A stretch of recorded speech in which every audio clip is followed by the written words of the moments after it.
All right.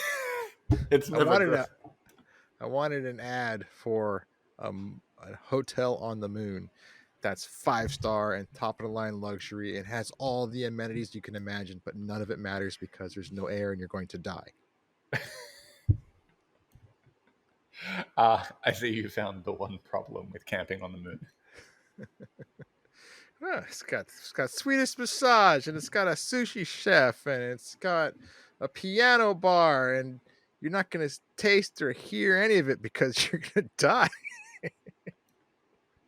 because there's no air in the moon. There's no air on the moon. There is Uh, an exosphere, but there is no right. atmosphere. Yeah. Just In your like, ear, Chappy T. well, hello everybody, Oh, and welcome to another cold open of Science Actually Presents the Nerd and the Scientist. Kavi is the scientist. I am the nerd, and I actually genuinely did not know we were recording. Ah, that's my Kavi secret. caught me. Kavi caught me with my radio pants down. Radio pants. radio Radio pants. Radio. I'm writing that down. I'm currently workshopping material for a science comedy stand-up show that I'm going to be doing at the Adelaide Fringe Festival in South Australia in a couple of weeks. And radio pants is now killing me. I have to figure out something about that because that just seems incredible. Or we could add it to the merch store. Oh, don't worry. I wrote it down. That's happening. I'll think of something. For those of you who don't know, if you go to our podcast page, there should be a link to our merch store where you can find lovely swag, t-shirts and mugs and whatnot, all based off of the lovely, and should I say brilliant comedy that you experience right here on this fine program. You should. You should, You because we should. are You nothing should. if not the purveyors of fine comedy, fine puns, and even finer swag. But today's episode is not about swag. Nope. What are we talking about today, Benjamino? I'm going to talk about going places, specifically going places that are far away, specifically the moon. It's up there. We see it all the time. Oh, it's up there. And we've been sending probes and, for a short while, people to the moon for a long time. We thought we'd just talk about some previous missions and, I think more excitingly, upcoming moon missions. Mm. What do you think, Cobbs? I think, well, I mean, like we're already 3 minutes into the episode, so I guess we're stuck with this topic. But We're committed. No, we're committed to it. No, I don't think that we talk about the moon enough. I think that one of the weird things that I get, I don't know if you get this as well, but I imagine that a lot of science fans and space fans, and certainly I hope other astronomers, get this feeling of just awe every time I look up and I see the moon in the sky. And it's both this abstract, part of the nightscape or the dayscape if you're seeing the moon during the day, but it's tangible for us, right? Like, think about how many generations of our ancestors looked up at it and were like, oh, that's like this white dot that we see in the sky and we don't know what it is and we will never, ever, ever, ever get there. And then now Some it's people like, didn't even think. Some people didn't even think it was a place you could get to. yeah, exactly. I mean, and to think about the fact that now every time you look up at the moon, you're like, oh, there are, dozens of landing sites and rovers and lunar orbiters and just bits of technology that we have, in some cases, literally left our mark on the surface of the moon. It is no longer this intangible thing. It's very damn real. So yes, I am more than happy to talk about the moon, always, as you can tell from my mad ramblings, or some might say, lunacy. Luna, because I'll, Luna, the moon, and Luna sea. I'll show myself out. Hey, thank you. Speaking of Luna, Yeah. that was an excellent segue, by the way. Luna mission, Soviet mission Luna 2 was the very first successful attempt to reach the moon. Uh, I believe it was their, let's see, I think their sixth attempt and the 13th attempt overall by humanity to actually reach the moon. And it was, depends what you call a success. They wanted to be the first to actually reach the surface of the moon. So what they did was they basically fired a lander like a bullet at the moon. It wasn't just a projectile; it was a machine that was able to get to the moon, take pictures, send information back, until, of course, it hit the moon, in which at which time it was destroyed. But that happened back in September of 1959, and we've been sending stuff to the moon ever since. Actually, we were sending things to the moon since 1958, but things never made it. Either they exploded on launch, or something happened on the way there, or as happened with the Luna 1 probe by the Soviet Union. Its job was also to try and get to the moon and hit the moon, and it missed. And by accident, went into orbit around the moon. And then, so that was just, okay, I was close, but not what they wanted.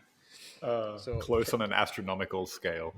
very close on an astronomical scale. So as you can, I don't know if anybody follows Tory Bruno from United Launch Alliance, or Elon Musk from SpaceX, or Jeff Bezos from Blue Origin, but they all have the same thing that they say is space is hard. It's very, very, very hard.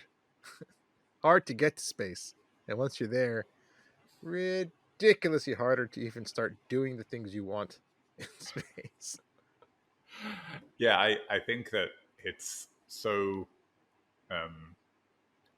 it's easy for people to say, oh, if we've done this thing once, why can't we do it again? Why, don't we have civilizations on the moon? Because back in the 70s, people were probably thinking, okay, cool, we've made it to the moon, man has walked there, so within 10, 20, 30 years it should be like the Jetsons, people just living and working on the moon and running around, and maybe not camping on the moon. As we discussed, that might be a bit of a problem. But yeah, it's not a given to recreate those successes, which involve dealing with some of the harshest conditions in terms of temperature and pressure and distance that we know of. So yeah, definitely impressive. Just being there. I'm just happy to be here. Just happy to be here. It's kind of nice. Do you know how many countries have successfully landed anything on the moon? 4, I want to say, have successfully. Right. Yeah, so 4. 4. If you're doing soft landings, if you're doing hard landings, you can maybe call it 5. Soviet Union was first. The United States was second. China was third. India was fourth. And very soon, I think, actually, is it happening tomorrow, actually? Japan might be the fifth. Oh, yeah. Yes, that is They're coming up doing a very soft soon. landing, Yep. and they're going to. I gotta find out what the name of. Benjamin. They're So, they are landing. The Slim spacecraft is landing 6 a.m. tomorrow, my time. So you're in Australia, so I guess it already happened last week or something. I don't know how the time thing works. yeah, time is a weird, Time's irrelevant in wobbly. Australia. Seriously, people, go to Australia. You're going to see some weird stuff. Everyone's living upside down. Time doesn't exist. Doesn't Um, exist. yeah. Um, in terms of like even the hard landing, like you still have to Mm-hmm. give props to countries and organizations that have even managed a hard landing. Mm-hmm. Right. So there was recently an American company who had a hard landing on the moon, Peregrine, right? Peregrine, yeah. And then I remember the Israeli non-profit organization Space IL. They Yeah, had the when I sheriff. used to volunteer with them, and so they had a very famous or infamous hard landing on the moon. It's Yes, incredibly difficult. it's very hard to control things. Once you start descending towards the moon, it's different than descending towards the Earth because there's no atmosphere to help slow you down. Mm-hmm. So you're literally just heading towards an incredibly large rock at a very high speed. And the only thing that you have to help guide you down is what you've brought with you. And so, if you don't have enough fuel, if you don't have the right amount of thrusters pointing the right way, and if you don't Mm-hmm. have the ability to communicate with your spacecraft, or if it's not smart enough to figure things out on its own, uh, you're going to enjoy the warm, warm welcome of a hard landing. And if you don't have that, you're going to have a bad time. I Well, I you can have think a great time right up until the final time. I really think the communication is key, or at least it was for Space IL, right? Because um, Hmm. with Mars landers, um, a lot of this stuff has to be automated, right? Because of the distance. Hmm. So the signal that you send from Earth controlling something in space um, will only it will take as long to get there as that thing is far away in terms of light distance, right? So Right. trying to send a signal to a probe that's 1 light year away, it will take 2 light years for you to send a signal and for the satellite to then tell you that the signal has been received, right? Because you have 1 light year in each direction. And so uh, for the moon, it's only a 1 light second delay, but that can be the That's enough. difference between uh, the life and death of a probe. And yeah, I think with the Space IL one, it was like, oh, quick, we need to reset the configurations for something during landing, and then when the Uh, reset finished, they looked at it. It's like, oh, the velocity vectors are pointing down at several. It's like we're 10 meters above the surface, and our velocity is 100 meters per second, pointing downwards. Yeah, bad news. Um, Space be hard. even if the computer at that time was fast enough to figure out what we need to do to fix it, uh, physics was saying no. Yes. Computers say yes, physics say no. Physics say no. Yeah. There was a story I heard recently. I think it was with the Pioneer. Uh, was it the first Pioneer that exploded, like still just outside of Earth's atmosphere? The Uh, first Pioneer probe oh, sorry, not Pioneer. Maybe it was Viking. Damn, for the I can't. moon. Pioneer went to the moon, and Viking went to Mars. Yes, so it was Viking. It was a Mars mission. Hmm. And what I recall hearing was that basically there was a system like this put in place to automatically adjust the thrust of the probe in case it needed to, right? So it wouldn't need humans to intervene and say, oh, you have to change course, change directions, and it would recognize to do this, even if it lost telemetry, it lost the ability to communicate with the ground station. I think this was Viking one, but our listeners will correct me, I'm sure, if I'm wrong. But the issue was is that they had also included a command to say, hey, if you're doing this automated velocity vector correction, make sure to do it slowly. In other words, if you are going to suddenly change the direction of the probe and the thrust, do it gradually, make small adjustments rather than just, yeeting the probe in the opposite direction at maximum throttle. The problem was a single character was left out of the code that was sent up with this probe, and as a result, that do it slowly command was not issued, and so when there was a loss of telemetry, the probe corrected its velocity, but in the worst possible way, and everything yeet yeet skirt skirt yeet yeet skirt skirt crash crash. Exactly. Oh man. I think it's time for our ad break. Let's do it, dude.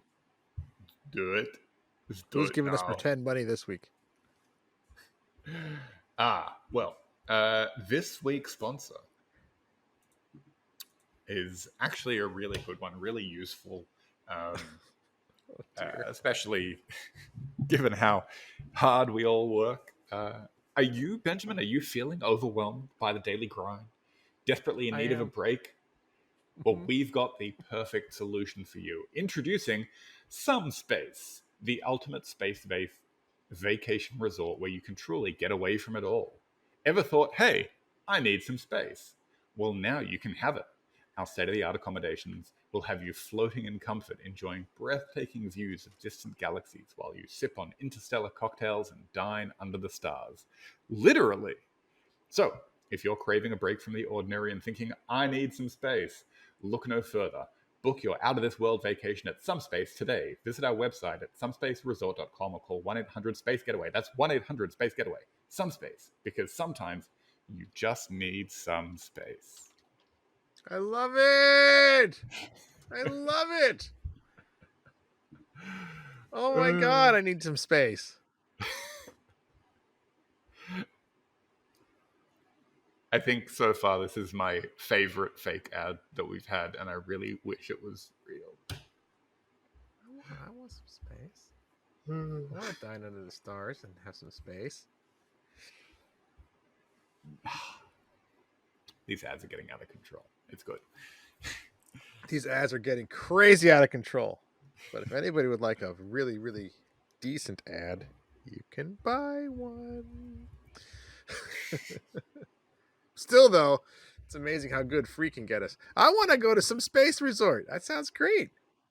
Kovi, where are you going for vacation? Some space resort. Some space. I love it.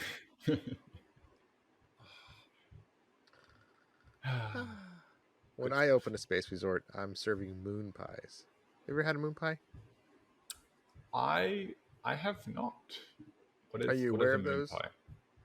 A moon pie is something you can get somewhere here on the better hemisphere. Thank you very much. Jab to half the planet. Anyway, it's a good snack. It's like you get a big giant marshmallow and you squish it flat and you cover that sucker in just chocolate. And that's your moon pie. I don't know how it came to be, but now I want one. I think I'll go get one. It's a moon pie. It's a moon pie. It's akin to a candy bar of sorts, but the filling is just a massive round marshmallow. Massive round chunk of diabetes. No, deliciousness. Well, While you were drooling over that, I did fact check myself, and it wasn't Viking; it was Surveyor. It was the Surveyor 2 mission. Surveyor. Yes, Mm, okay. yes. Which was a lunar mission, which is perfect for today's topic, the moon. So we're going back and forth. So Surveyor did the Surveyor, yes, it was a that mid-course is correction failure. and soon to be T-shirt. Yes. What else? What else do you have for us on interesting moon missions? Now you got notes. I got some notes about upcoming moon missions. We have a few carriers that can take us people or our cargo to the moon. Primarily the United States, and also India can get stuff to the moon, and China. But there are planned robotics missions in various stages of development, but they're all they're all going to happen from so many countries. It's absolutely staggering, which is a good testament to the international cooperation that goes into moon exploration. We have one from Turkey, Israel, Brazil, Germany, the ESA, European Space Administration. China's got more going. India, Russia. South Korea is going to send one. Canada, Australia, Netherlands, and even from the Czech Republic. All of them are in the various stages of developing, and they already have planned launch dates for their robotic missions, which are going to explore all these. Coincidentally, most of them, the far side of the moon, which is the part of the moon we don't see very often, either just with our own eyes, but also most missions don't go to that side simply because there's not that it's harder to get to the far side than the near side, but there's a huge communications issue with landing something on the far side. Yep. And so that's very, very, very exciting. I did not realize there were that many different countries that had robotic lunar missions planned. Super exciting. I guess the Australian mission is probably going to be a bit easier to launch, being on the lower hemisphere. We can just drop things from Earth rather than having to launch them.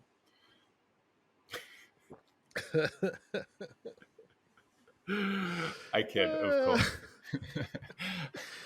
Of course. Every time I say something like that, I feel like I have to include a disclaimer. Like every time I jokingly say, because people be like, oh, do you believe that the moon actually, like, that they landed on it? And I will sometimes just be too lazy to respond intelligently, and I'll say something like, do you believe in the moon?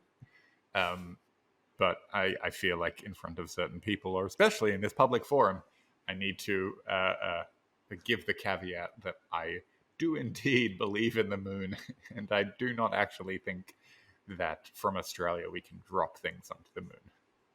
Because he's a scientist and he's tried. He dropped it off to a side and it just popped up on the other side. It goes under the disc. Yes. There's another upcoming robotic moon mission, and this one I think I hate it. Why would you hate it? What's wrong with it? It's a Canadian mission. It's called Doge 1. Oh no. I think we talked about this briefly before.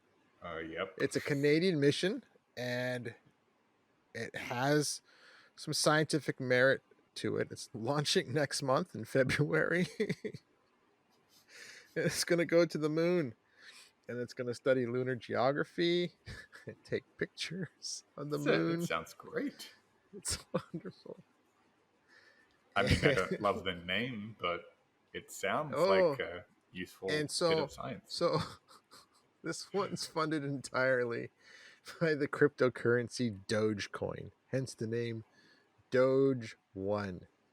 And what makes me hate this freaking thing, it's a cute little compact CubeSat. I don't know if anybody's familiar with what CubeSats are, but they're spherical satellites, right? Yeah, they're these spherical satellites. No, they're these cube-shaped satellites. They're pretty small. Mm-hmm. You can hold them in your hand if you can get your hands on them. They're not that huge, and uh, they're launched in bulk. So instead of one rocket launching one satellite, you can build a small little CubeSat. It'll get stacked along with a dozen or so more other CubeSats on a rocket that are going in a similar direction. Mm-hmm. And the one rocket will take it up, launch them all off, and then you have a whole bunch of satellites. So this one is a CubeSat called Doge One, funded by Dogecoin. It's going to the moon, and it's going to take many pictures of the moon. The kicker is, if you could imagine a little satellite that has an arm sticking out of it. At the end of Mm-hmm. that arm, it's got its own personal cell phone aiming back at itself, and it's going to be taking selfies of itself in front of the moon. So you'll be getting pictures back from Doge 1 with the moon behind it as it's taking selfies of itself. And with the part that makes me the angriest, not angriest, but goddamn,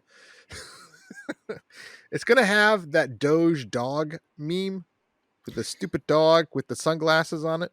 That's going to be on the CubeSat. When it takes a picture of itself, it's taking a picture of that Doge meme image on the satellite itself with the moon behind it.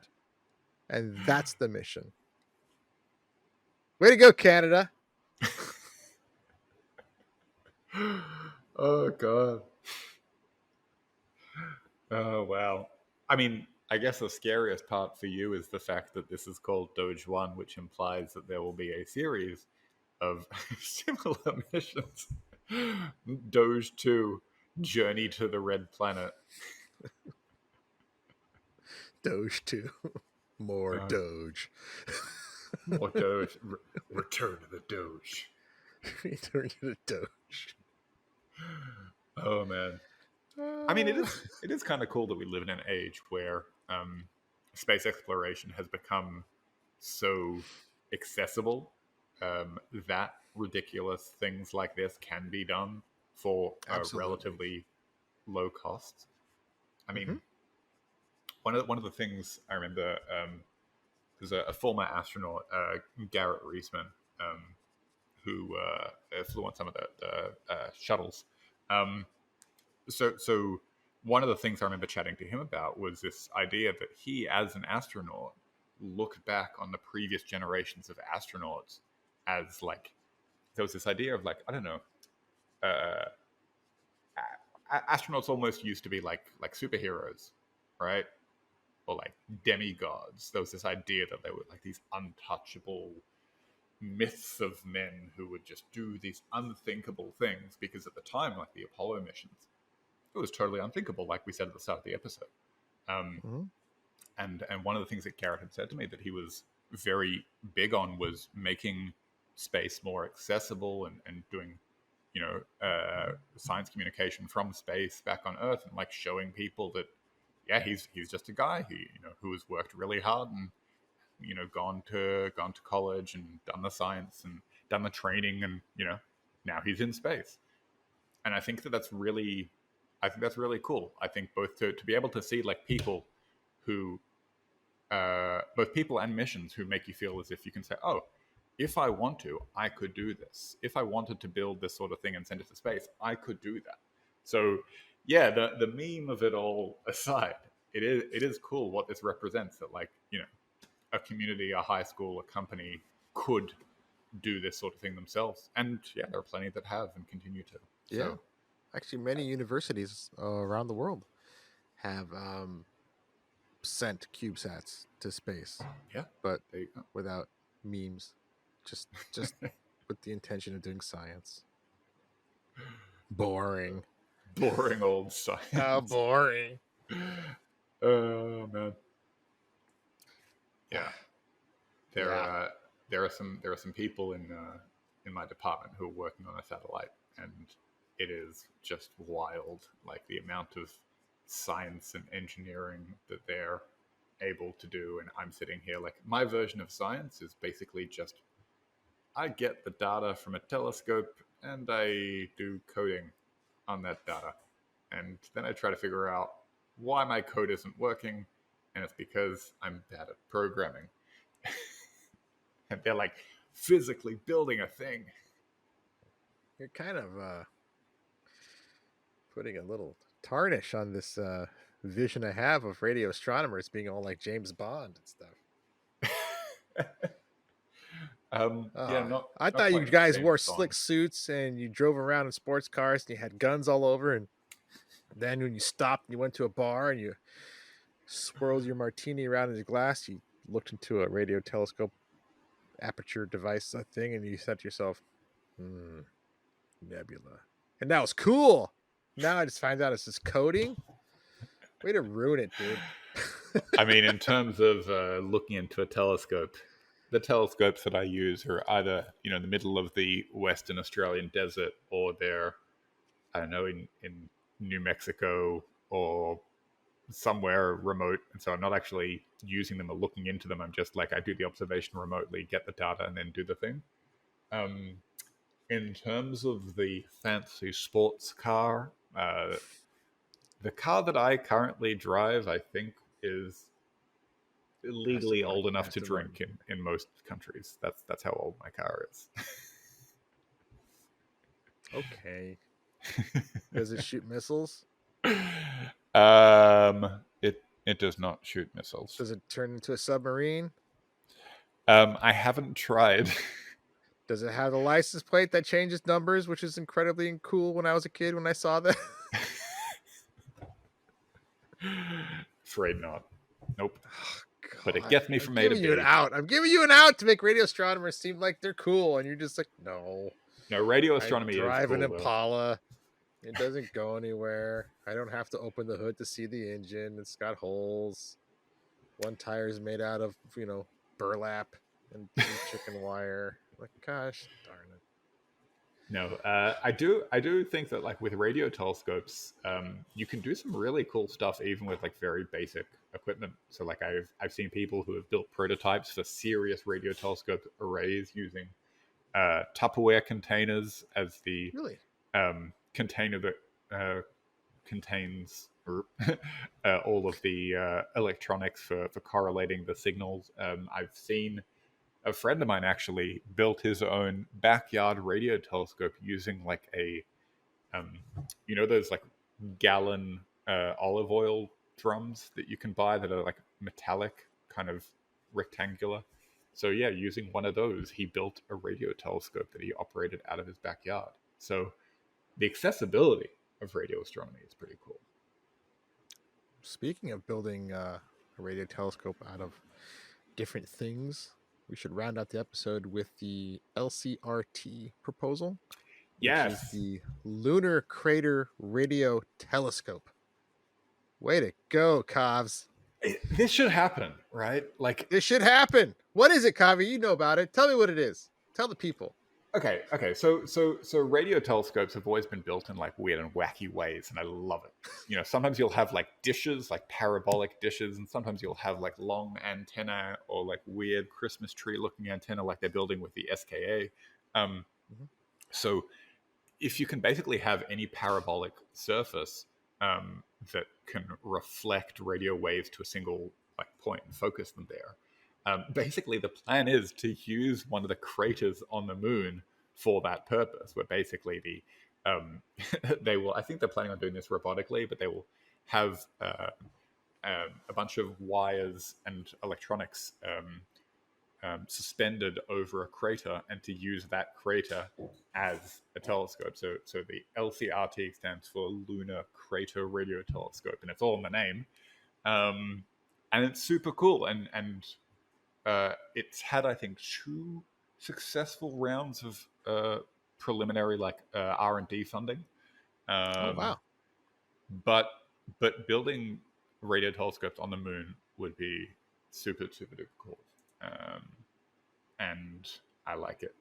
And I know that we're rounding off the episode, but I could talk about radio telescopes for days. But yes, this is a great way.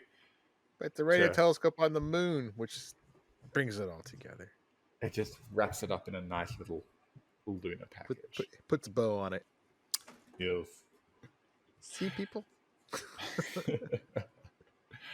Ah, nice. Well, this has been a fun episode of Science Actually Presents the Nerd and the Scientist with your favorite co hosts, myself, Kovi, and the good old Benjamin. Ben, where can the people find you online? Ladies and gents, boys and girls, children of all ages, you can find me on all the social media platforms. Look for Science Actually. We're on Facebook, that's the big one, but also TikTok and Threads and Twitter and Mastodon and Hive and LinkedIn and also people in the Bay Area. I have started leaving Science Actually stickers here and there. If you can find them, congrats. They're everywhere. There's some in my wallet right now waiting to just get left as litter. I hope you pick it up. Hope you put it on your phone or your laptop. That's something for me to look forward to when I visit the Bay Area next. Well, not really. Just my part of the Bay Area. Bay Area is pretty big. Where can people find you, Kavi? They can find me at Fun Fact Science on all of the social media platforms for your daily dose of science and memes and all other things that I think are worth posting.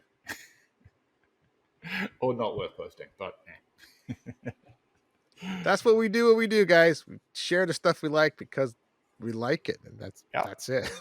Oh yeah, we're doing this Hey, for us, not for you. this is neat. I'm going to share it with people. Thought process over. Done. Love it. Fantastic. Well,